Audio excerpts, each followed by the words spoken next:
Hi there everyone, Demon Red Mist here, and I've got a slightly different video coming up. And to be honest, this part of the video is quite difficult to record. um,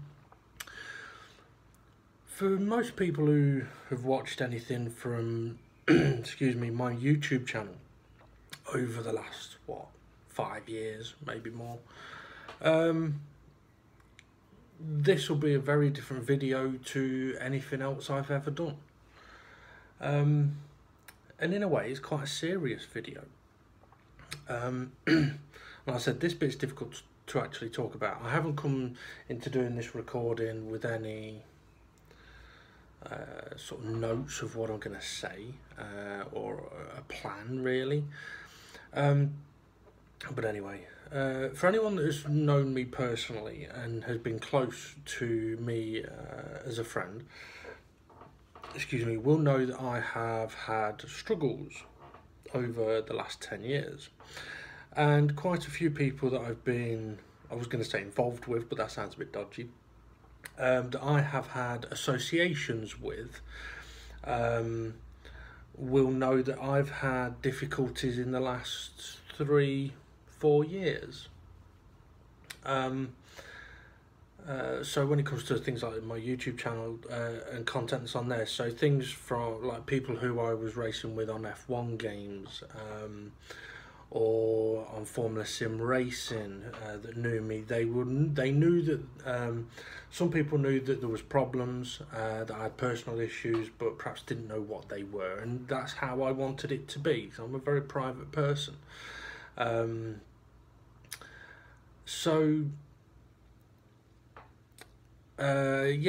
while ago I kind of went off the grid from a lot of places, but recently I've started to reappear, shall we say. So I want to kind of try and explain a little bit of what has been going on, and kind of the situation that I'm in at the moment, and potentially show a series of videos, kind of like a vlog, really. It is a video log of something that I've been doing recently, and no, it's not pornographic. So there's been, okay, let me just get it set, let me put it this way. Right, maybe a bit over 10 years ago, I was diagnosed with fibromyalgia, which is a chronic pain disorder. And when it happened, actually, it took over a year to get diagnosed. Within that year, because of the pain, the problems that I was having, started off with pains in my knees, which led me to literally struggle to walk. I could barely walk at all. I ended up having to use crutches, and then my arms became painful using the crutches, so then literally I wouldn't go anywhere.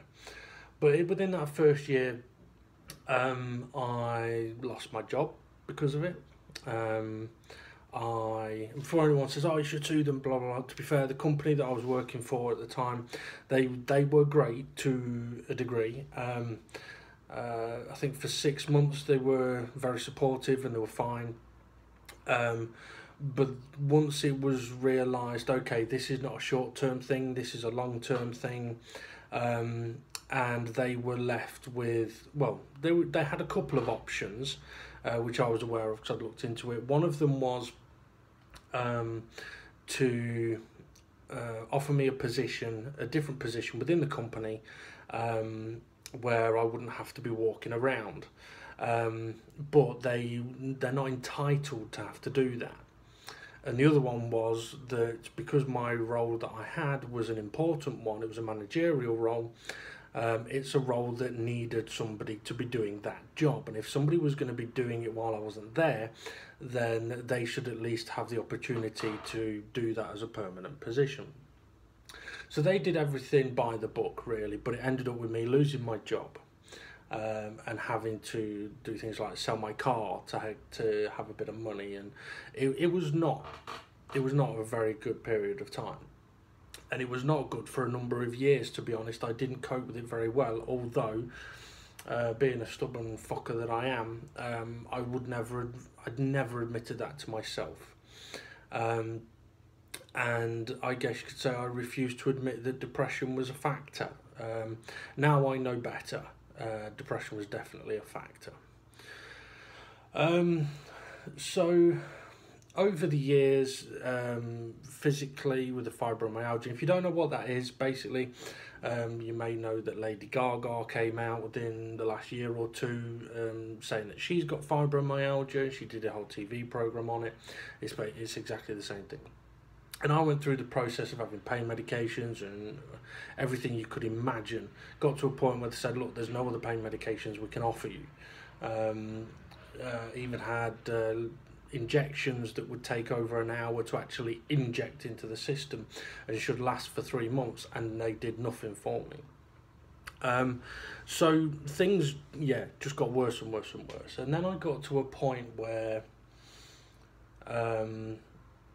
something, I don't know what it was, but something obviously clicked, and I became stronger mentally. And I was able to work through a lot of the pain by understanding how I was going to feel if I did certain things. So let's say, for example, if I wanted to go out today, I'm going to suffer for it for a few days, but I could plan around that, and I could prepare for that, and I was getting myself into a decent situation regarding that. Even went back to working part-time. Admittedly, I was kind of forced to by the DWP and a company they were using at the time called A4E. They were an evil company. I won't go into that, but they wanted me, well, I'll say the basics. They wanted me to sign contracts, and when I said, look, I have not slept, I cannot read properly right now, I'm not signing something I cannot read, can I take this away with me and get someone to go through it with me so I understand what it is that you want me to sign? And they basically turned around and said, no, sign it now, or we're going to tell the DWP you never turned up for this meeting. At that point, I told them to go fuck themselves, and I walked out, which obviously didn't go very well. So we dealt with that anyway, and it led to me going back to work part-time, and then things were picking up, things were looking better, not physically, that's always been a problem, but mentally I was in a much stronger place, and I was working on that, and I was improving on that, and it got to a point where I'd moved back to my parents before I got ill, to save up money to be able to get my own place, and then I got ill before I could do that. So during the time between me being diagnosed and things really going to shit, my parents decided they were going to sell their house and move, which is absolutely fine. They were going to move to somewhere rather nice, so no problem. And I stayed in the house to basically look after it until it was sold, which took a while to do, but we got there. We got it sold. And so I moved into my own apartment, a lovely little apartment, perfect for me. Okay, it's a first floor flat, but it's a flat so I don't have to keep going up and down stairs just to go and have a shit, which, when you struggle to walk, it is not nice when you think, I don't know if I could walk up the stairs, but I really need a shit. I'm not saying I would shit where I was, because I would try, I wouldn't do, that's not the plan. But that's where the mental strength would come in. It's like, look, you need to walk up those fucking stairs or you are going to shit yourself. And trust me, it's not a nice situation to be in. It's not even easy to say it. I mean, don't get me wrong, everyone shits themselves at some point, but usually it's squeaky fart, oh no, and then you shit yourself. Isn't that right, James? So I got my own apartment, and I think 5 months after that, I bought my first appliance, bought a fridge freezer, which I was really happy that I was able to do from money that I'd been saving from working part-time. And literally, the fridge freezer turned up. I unwrapped it, got it into place, plugged it in, and then the next day I got a letter and my whole world fell apart. I was literally plunged into, what was it? I think it was £21,000 worth of debt with the DWP. And that was probably, I think that was what, 4 years ago. And that's where this story kind of really starts, or really gets serious, shall I say. Because at that point, my world did fall apart. It was worse than when I was first diagnosed. And a mental condition can have effects on a physical condition, and it affected me badly. And basically, I mean, I'm not going to go into all the details, but basically I ended up with no money. Well, I was still working part-time, so I had a little bit of money coming in. I had enough money just to pay my rent and nothing else. I couldn't afford food, I couldn't afford electricity, I couldn't afford heating, I couldn't afford clothes, I couldn't afford to socialise, not that I did anyway, but I couldn't afford to do anything. And that's when depression really, really kicked in. But to be honest, at that point, I was still oblivious to it, or ignorant to it. And that situation continued for about 1.5 years. Right, so that's 1.5 years of not being able to pay a bill, not being able to buy food, not being able to buy the basic essentials. And how I coped at that point, I really do not know, because things got worse and worse and worse and worse over that time period. And to be honest, that was 4 years, just over 4 years ago. I mean, I moved here in 2015, it's 2019 now, so yeah, 4 years. And it's only within the last 6 months that things have potentially started to turn around a little bit. But life got really bad. I mean, Christmases, I couldn't afford to buy a present for a single person. And to see my nieces and nephews, the disappointment when I couldn't really get them anything. And just being around family at Christmas was heartbreaking. It sounds bad this, but I hated it because I couldn't contribute. It made me feel worse, and every Christmas when I'd get home and I'd bring food from the Christmas dinner home with me, and I would be depressed because I'd be sitting in an apartment that was maximum temperature of 10 degrees. My bedroom was at 6 degrees in winter, and trust me, if you've never slept in those conditions, you don't want to. I mean, to put it into perspective, your fridge runs at about 3 degrees. So when you're trying to sleep in 2 layers of clothes, t-shirts, hoodies, gloves, things are pretty shit. And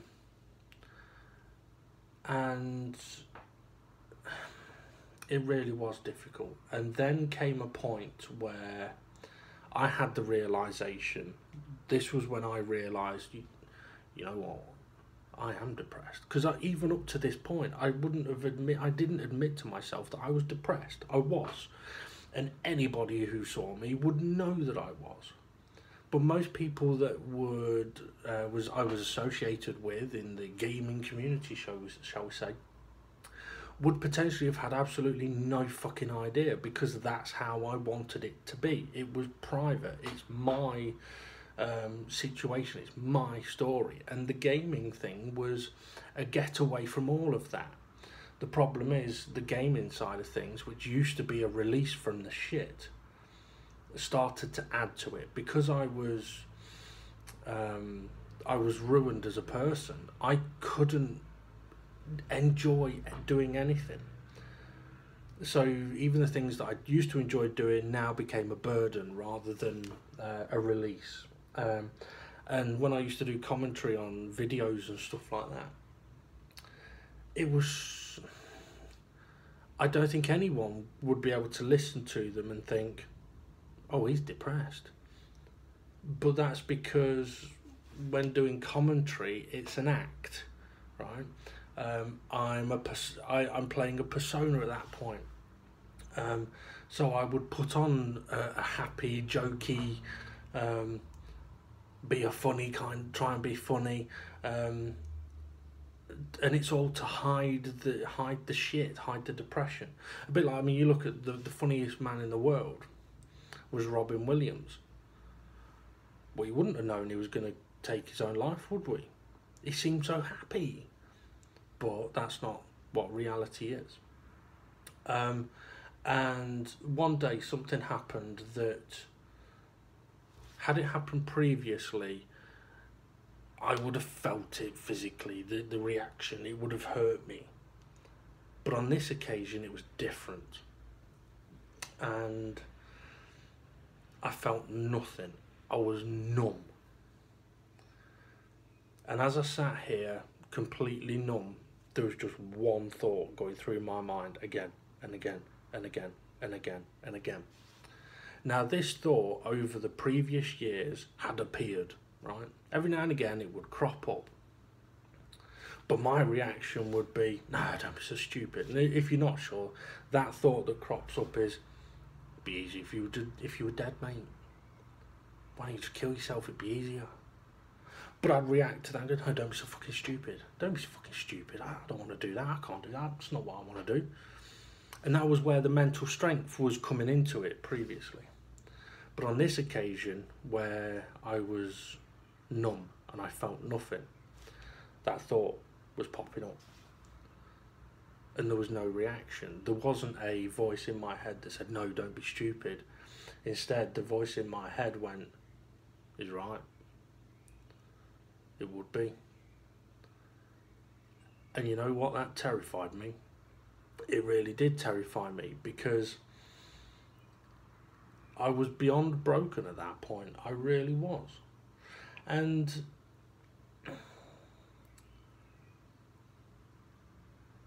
I couldn't fight it. I couldn't stop that thought popping into my head. And it got worse. It got worse in the case of,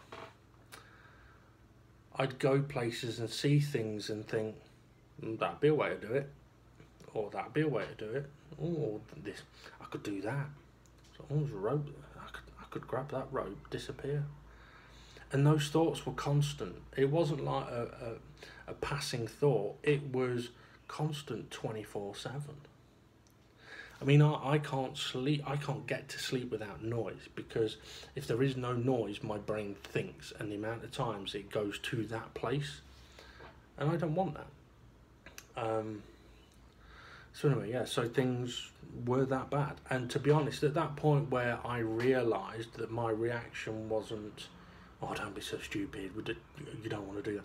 When my reaction was, you know what, that's not a bad idea. That scared me. And literally, that same day I rang the doctors and told them that. And they saw me that day. They saw me that day literally straight away. And they dealt with me straight away, and things were put in process straight away. And if I hadn't have had the balls to make that cut, and to be honest, it wasn't easy to do, because I had no transport. There was no way of me getting from here to the doctors at that time without getting a lift off someone. I didn't have money for a taxi, so I would have had to have got a lift. And if you're quite close with someone like a brother, like I am, and you phone up and go, any chance you can do me a massive favour and give me a lift to the doctors now, they know something's up, right? Because you don't get appointments at the doctors right now. You get appointments, maybe next week, or phone us at 8 o'clock in the morning. I haven't seen 8 o'clock in the morning since I couldn't sleep all night a week ago. So he knew something was up, but to be fair, he never said a word. He's like, yep, no problem, came round, put me up to the doctors. And fair play to him. I think he knew. I know that he knew. And to be fair, he was great. And to be fair, my family has been great. But if I hadn't have made that call to the doctors that day, there's a damn good chance that I wouldn't be here now. And I think that was part of my mental strength trying to fight back. I didn't have control over the thoughts that were going through my head, but there was still a slither that said no. Or there was a slither that sort of said, don't do a Robin Williams, don't be a Robin Williams. And you know what? It helped. From that point of acceptance that this is a bad situation, and it did kind of open my eyes a little bit. Now, throughout the whole of the years, before I moved into my apartment, as I said, I was working on my mental strength, and I was working on getting back into work and things like that. And so I had things that I would use kind of like as a therapy, whether it be gaming or trying to play guitar, or doing graphic works, or doing commentary. It was a release. It was therapeutic for me. It was fun. But then obviously those things changed and they became not fun. So as things started to pick up recently, within the last 7-8 months or so, I kind of had another, I don't know if I had something happen, but basically my mindset changed, and there's a chance my recording might end at any second. This was only meant to be like a 5-minute intro, it's a 20-minute fucking video already. Yeah, my thought process changed from I've given up to I haven't given up just yet, but I needed something. I needed something to take my focus. I needed something to bring me back to life. Because other than my heart beating, I was pretty much dead. I didn't have a life. I still don't have much of a life, but I did find something that helped me. And oddly enough, it's something that I am bringing something, I've got into bringing something back to life. Not in a like CPR type way, but bringing something back to life. And in turn, it's bringing me back to life, and has been bringing me back to life. Now, I've had concerns about publicising the videos that I have already made, and I do want to continue making, because just recording the videos has been therapeutic, but it's also been keeping a physical record of what I have actually been able to accomplish. But I have the difficult situation that people may watch my videos and go, oh, there's fuck all wrong with you, you're able to do that, you can do this, but you don't know the whole story. You don't know what my life is like beyond the camera. And this is the first time that I would ever have truly said all of this as publicly as I have done. But I don't know if it's that I want to show people that I'm still here, I'm still alive. It's not that. It's not an egotistical thing. It's more a case of, look, I've been through shit, but even though I'm not very good at what I'm going to show you, it's something that has focused my mind. And something that has helped, especially with the depression. It's given me something to focus on, something to achieve, a goal.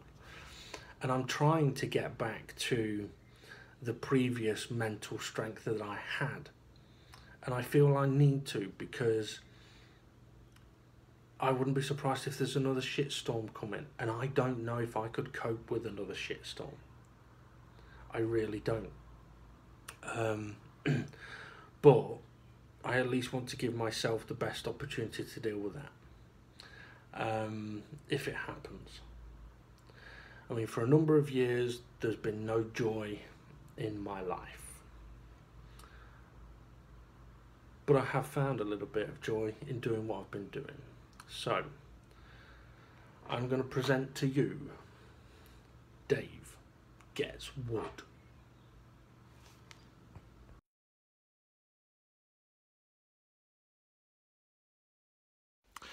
Hello there, Dave here, otherwise known as Demon R sometimes, or Demon Red Mist, or Dick. No, I'm joking. Well, I'm joking, but other people might not be. Anyway, there's some people that know me. I've been through a really tough time of things over the last... Well, things have been bad for about 10 years, but really bad for the last 3.5 years. And sorry about the shaky video, I'm holding the camera. And recently things have got a little bit better, and I have found a little bit of therapy in trying to make things, or for example, I made something for myself at home, and it worked, and it was really good, and it boosted my confidence massively. And recently what I've been doing is, well, because I built something out of wood, my parents decided it'd be a good idea to see if I could refurbish a small set of shelves that they had, which they'd had since we were tiny kids, little kids. I think it was like my first bookshelf or something like that. And it was only like 3 feet tall or something like that. So anyway, I thought I'll give it a go, and it turned out all right. And interestingly, although it absolutely killed me doing it, interestingly, it helped. It gave me something to do, something to think about other than the shit that's going on. And not only that, I felt all right afterwards. I was going to say I felt good, but I don't know if I felt good, because I'm not that confident to say, yeah, it made me feel really good. But it did help. It made me realise that I can achieve something. Okay, it wasn't like showroom new, but it was good enough. And parents seemed happy enough with it. It's in their living room. And because I did that, they then asked me if I would do this little table, and it's only like 1.5 foot high table. That again, it was one of 3 that we had when we were children. The other 2 are long gone, and this one had someone had attempted to refurbish it a number of years ago, and made a bit of a pig's ear of it. It was thick with varnish, with massive varnish splodges, and yeah, it was not good. So I did that, and it, like the bookshelves, it turned out all right. Now, while I was doing that, I'd spotted, because to be honest, the last few years, I haven't really seen anything unless it's right in front of my eyes, but I'd spotted that at my parents' house, they had a drawer unit. I don't know what you call it.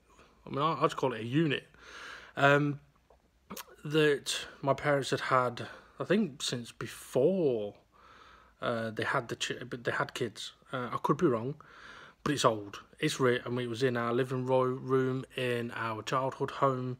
It was then moved into my dad's workshop and used as a workbench. And I think one of my brothers started to refurbish it a number of years ago, a long time ago, and never finished it. Sort of did half of it, like sanded half of the drawers, part sanded the top, and then it never got finished, and it just got left. And it's been in my parents' hallway where they're living now since they moved in. So, 3-4 years. And while I've been doing my little bit of woodwork, I'd realised, because I've been working with wood, I'd spotted that this wood didn't look right. So I had another look at it, and I was like, I might be able to help that. I might be able to do something with it. And my dad has been a little bit dubious about, he's been like, well, I never really should have agreed to having it done before. It never got finished. And I'm thinking, well, it don't matter, I'm going to do it. Because I'm a bit obsessive, which means when I start something, it's going to bug me and bug me and bug me until I finish it. Now, this is not going to be an easy thing, and to be fair, the chest of drawers, I mean, I've only been spending a little bit of time 1 day a week, but the drawers took me a good 4 or 5 weeks, so about 5 days. The table took even longer because of how much sanding had to be done, and I didn't have a very good power sander, and I've recently treated myself to a power sander so to make this easier, because I get so tired so quick that I can't do hand sanding for more than a minute before my hands hurt, and then so I decided, you know what, I'm going to treat myself to a little power sander. And today I've come to the parents as usual, and without telling them, I've took the cupboard out of their house. Let's see if I can... How do I flip the camera? I don't know how to flip the camera. Hang on. Okay, that's weird. I know I flipped it to start the recording. Okay, anyway, I'll just turn the phone around. So I decided that I was going to just pull it out. Now, I can't see too well, so let's have a look. Right, okay, so here is the unit then. And, I mean, it doesn't look too bad on the picture, but as we close in a bit, you'll see that it is not in good condition at all. And this is just the door. I mean, the door was never touched by my brother, but, I mean, it's got splodges of nail varnish, I think it is. I mean, this might even have been in my mum and dad's bedroom for all I know at one point. And then there's the top, which, let's see if you can see it. The top, which is, I think it had been sanded a long time ago, and it used to have a unit on top of it as well. We don't have that anymore. But for example, there are holes. I don't know if you can see. Where's my finger? Trying to use a camera upside down. Yeah, so there are holes in it where a drill had been placed. So this basically needs quite a bit of work. And then there's the drawers as well. And the drawers are not in good condition at all. I mean, all this varnish has got to come off. Where the handles were, they've got to come off. And there's what, 2, 4, 6, 8 drawers plus one under the table, which I've already sanded. So there's a lot to do, but the way I see it is I've been using rebuilding or refurbishing things recently as a little bit of therapy, because when things were really, really bad, I didn't have anything to rebuild me, really. My family were around and they stood by us, and they helped massively when I had no food and stuff like that, no heating. And in a way, this is a way of me repaying the parents, so to speak. I'm not going to ask for anything in return. I did cheekily ask for swapping it for an IKEA table. They've got this one here. But it turns out my brother chopped the legs in half, so the table's useless. So yeah, so refurbishing things recently has been a bit sort of, it's kind of like my therapy. I'm trying to rebuild myself, and in turn I'm trying to rebuild things that could do with it. And this, the way I see this unit is, even if I fuck it up, it's going to look better than it does now. And if I don't fuck it up, then it could look very, very nice. And if it does, I'll be happy then. I'll feel good then. But this is not going to be easy, because there's a lot of little details, there's a lot of sanding to be done, there's a lot of varnishing to be done, and as I said, I struggle. So this is going to take a long time to fix, potentially anyway. I mean, I've got to source new drawer handles, because some of the handle brackets are broken. Some of the actual handle clasp, the bit you grab, have gone. The handle on the door is non-existent. It's just the base. So I've got to get new handles. And then there's all the little detail on the edges of the wood and stuff like that. And pretty much every part of the wood on the drawers needs sanding, because it doesn't open very well. And then I've got to work out, am I going to varnish the whole of the drawers, or like here where it's done originally, do I just do the fronts? And I'm thinking, well, that'll bug me. I don't think I can do that, so I'm going to pretty much varnish the whole of the drawer. So all this is going to take a bit of time. But I tell you what, for anyone that has ever done a bit of varnishing or even painting, actually, I'll give you a little tip. Don't use a paintbrush. Okay, on this unit, and the table that I didn't and will not use a paintbrush to apply the varnish, because it doesn't spread as well as using a sponge. So that's what I've been using. I've actually been nicking my mum's scouring, like the sponges with the scouring pad on one side. Obviously don't use the scouring pad side on wood, it will fuck it up. But the sponge side has been absolutely brilliant for spreading varnish and for getting a nice, smooth, clean layer of varnish. No drips, nothing at all like that. No runs, no splodges.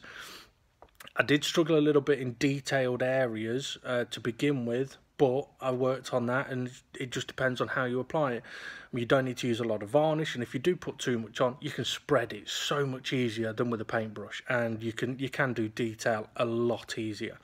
Now, for detail, actually, another tip for you: cotton wool buds. Use them, and that's probably what I'll do on like this bit here. Perhaps making sure I get a nice clean run of varnish through there.